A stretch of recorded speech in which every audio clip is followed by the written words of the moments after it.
বন্ধুরা অনেক মাছের তো ভাপা খেয়েছেন, ভালো ভালো মাছের, একবার এই সিলভার কাপ দেশি মাছের ভাপা বানিয়ে খেয়ে দেখুন কেমন লাগে, তারপর আমাকে কমেন্ট করে জানান আপনাদের কেমন লাগলো।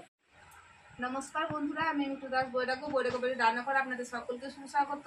আপনার দাদা বাজার গিয়েছিল আজকে, তো বাজার থেকে আজকে সিলভার কাপ মাছ নিয়ে এসেছে। আমার বটিতে ধার নেই, তাই একদম পিস করে নিয়ে এসেছে সিলভার কাপ মাছ। আজকে মাছ দিয়ে আমি বানাবো সিলভার মাছের ভাপা। তো সিলভার মাছ দেখুন লবণ হলুদ মাখিয়ে রেখে দিয়েছি, গ্রীষ্মের দিন নষ্ট হয়ে যাবে তাই একদম লবণ হলুদ মাখিয়ে ধুয়ে পরিষ্কার করে রেখে দিয়েছি। প্রথমে ধুয়ে নিয়েছি, তারপর লবণ হলুদ মাখিয়ে রেখেছি। আর দেখুন কতটা ডিম হয়েছে মাছের। এখানে একটা 3 কিলো ওজনের মাছ ছিল, না 2.5 কিলো বললো, 2.5 কিলো ওজনের সিলভার কাপ মাছটা ছিল, তো ওখান থেকে 1.5 কিলো মাছ নিয়ে এসেছে। আর দেখুন ডিম বেরিয়েছে, দেখুন ডিমটা না 300-350 ওজন হবে। এই ডিমটা আমি বড়া বানিয়ে রেখে দেবো। আর এই সিলভার মাছটা আমি এখান থেকে কিছুটা নেবো, নিয়ে তারপর আমি ভাপা বানাবো আজকে সর্ষে পোস্ত দিয়ে। তা আপনারা পুরো ভিডিওটা দেখুন, কেন স্কিপ করে চলে যাবেন না। এবার আমি সর্ষে পোস্ত মিক্সিতে পেস্ট করে নেব।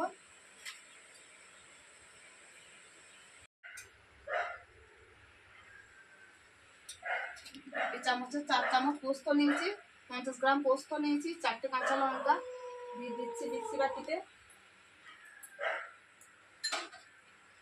এখানে 4 চামচ সর্ষে নিয়েছি, একটু আদা টুকরো করে নিয়েছি, 2টো শুকনো লঙ্কা, এটাও আমি মিক্সিতে দিয়ে দিচ্ছি। মিক্সি বাটিতে দিয়ে দিলাম।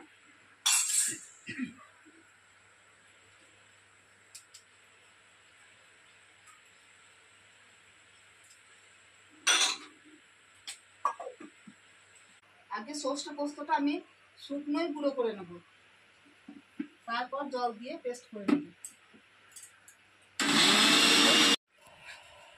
বন্ধুরা দেখুন এবার আমি 4টে পিস এখানে বেছে নিয়ে নিয়েছি, একটু পাতলা সাইজে দেখে।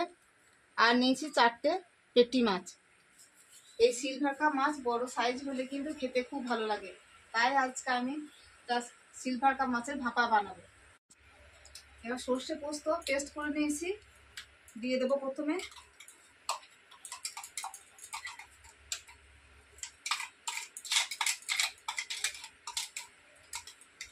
বড় সিলভার মাছ যদি হয় তো খেতে খুব মিষ্টি হয়, দারুণ খেতে হয় এর ভাপা বানালে।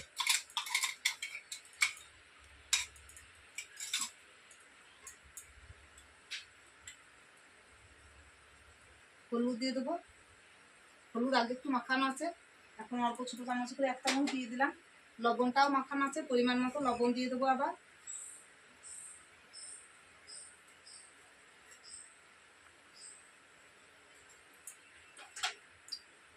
একটু সামান্য ছোটো চামচের অল্প একটু চিনি নিয়েছি, চিনিটাও দিয়ে দিলাম। 6টা কাঁচা লঙ্কা চিড়ে নিয়েছি, এটা এখন কাট করে দেবো। এবার সর্ষে তেল দিয়ে দিচ্ছি, কাঁচা সর্ষে তেল। কড়াইয়ে জল নিয়ে নিয়েছি, বসিয়ে দিয়ে গেছে। আর একটা স্ট্যান্ড নিয়েছি, তো স্ট্যান্ডটা আমি সোজাভাবে দেবো না, এটাকে উল্টো করে দেবো। স্ট্যান্ডটা খুবই উঁচু। জলটা এবার গরম হোক, আমি মশলাটা মাছে মাখিয়ে নিই, হাত দিয়ে মাখিয়ে নেবো মশলাটা।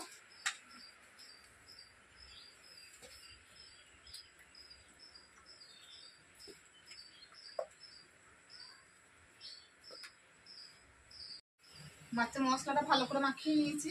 এবার এই কৌটোটার মধ্যে মাছগুলো আমি দিয়ে দেবো। প্রথমেই আমি খানগুলো দিচ্ছি, পিসগুলো দেখুন আছে।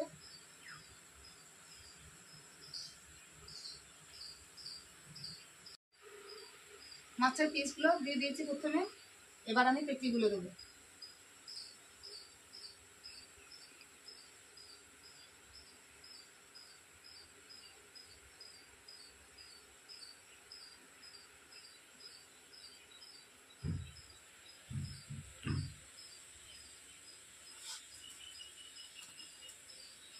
এবার মশলাটা ঢেলে দিই।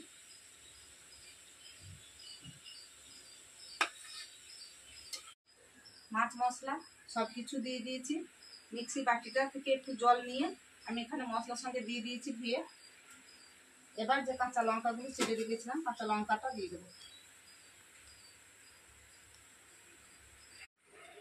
আরও 2 চামচ কাঁচা সরষের তেল আমি উপরে দিয়ে দিয়েছি দেখুন। এবার ঢাকনাটা বন্ধ করে আমি কড়াইয়ের মধ্যে বসিয়ে দেবো।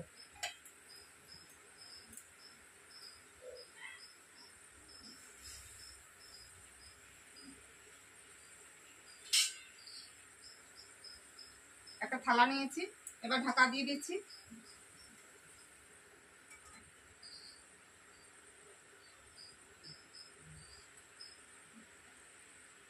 10 থেকে 15 মিনিট পর আমি একবার খুলে দেখবো ঢাকাটা, তা কড়াইয়ে জল আছে কিনা সেটাও দেখে নেবো একবার। এবার ঢাকনাটা খুলে নামিয়ে নেবো ভাপা মাছ।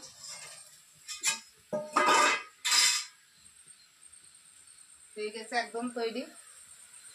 একটা কাপড় দিয়ে ধরে নামিয়ে নিই। গ্যাসটা বন্ধ করে দিলাম। বন্ধুরা, সিলভার মাছ ভাপা, বড় সিলভার মাছ, পেটি মাছ কিন্তু খেতে খুব ভালো হয়, টেস্টি হয় দারুণ এই ভাপা মাছ। গরম যদিও, আমি কাপড় দিয়ে ঢাকনাটা খুলে নিই।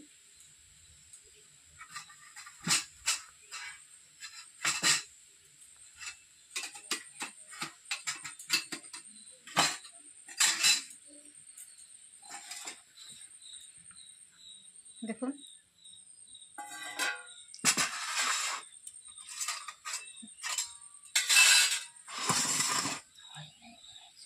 ঠান্ডা হয়ে গেছে। এবার আমি প্লেটে তুলে নেব পরিবেশনের জন্য।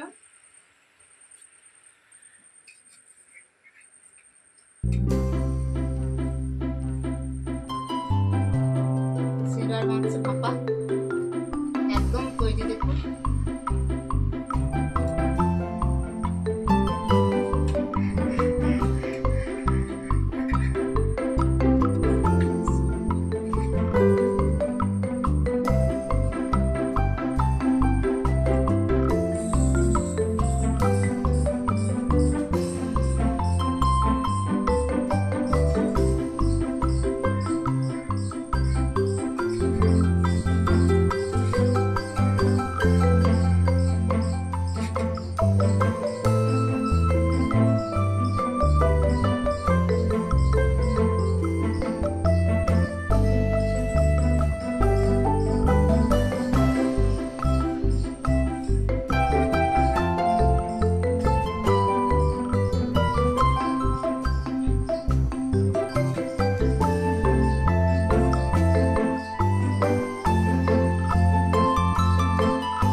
বন্ধুরা, সিলভার কাপ মাছ ভাপা গরম গরম ভাতে আর এই গরম গরম মাছ ভাপা দারুণ লাগবে খেতে।